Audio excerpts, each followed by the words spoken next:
Don't take the title of this video to be a slam against Kane or Daniel Bryan, collectively known as Team Hell No, but it has been mentioned on social media, a few websites, and by JBL himself on Monday Night Raw that Team Hell No is one of the greatest tag teams in the history of, I believe they said the WWE, to be fair. We'll focus this just on the WWE tag team history. While I find Daniel Bryan and Kane to be an entertaining team, and one of the more entertaining teams I've seen in recent years, I would definitely not put them in a category of one of the greatest tag teams of all time.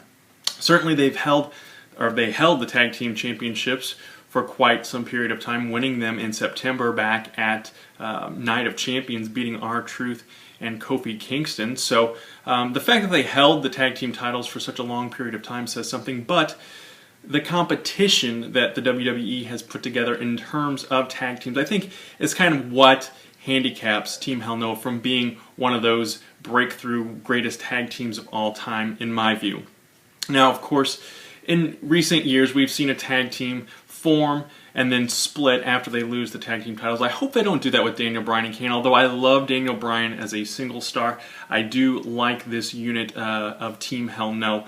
And I do hope they keep them together and keep them in contention because, let's face it, the tag team scene, it's been kind of a roller coaster ride recently. We saw some good highs, and now we're kind of back into that low period. But I think with the Shield, Roman Reigns and Seth Rollins being the tag team champions, keeping Team Hell No into things, the primetime players, tons of funk. Hopefully they can keep some momentum going here and actually build up a couple of other tag teams in the process and keep this going. But just a quick rundown, the history of Team Hell No. As far as pay-per-view title defenses go, they really didn't have a whole lot. There were 8 pay-per-views from the time, or including the time they won the tag team championships to the time they lost the tag team championships. I mentioned they won them at Night of Champions. They lost by disqualification to Team Rhodes Scholars at Hell in a Cell. At Survivor Series, they were part of Team Foley, so they didn't defend the titles. TLC, they did not defend the titles. They were part of that 6-man tag with Ryback against the Shield.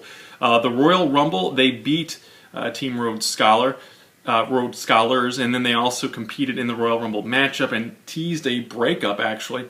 Extreme Rules, they were a part of that big match as individuals, so they weren't even a tag team that night. They beat Big E Langston and Dolph Ziggler at WrestleMania, and then, of course, recently losing the belts to the Shield at Extreme Rules. So I think a lot of it has to do with the competition that the WWE has put forth as far as tag team wrestling goes. But to say that they're one of the greatest of all time, I'm sorry, but I disagree with that assessment. What do you think? Post here, and don't forget to subscribe to My 1, 2, 3 Cents.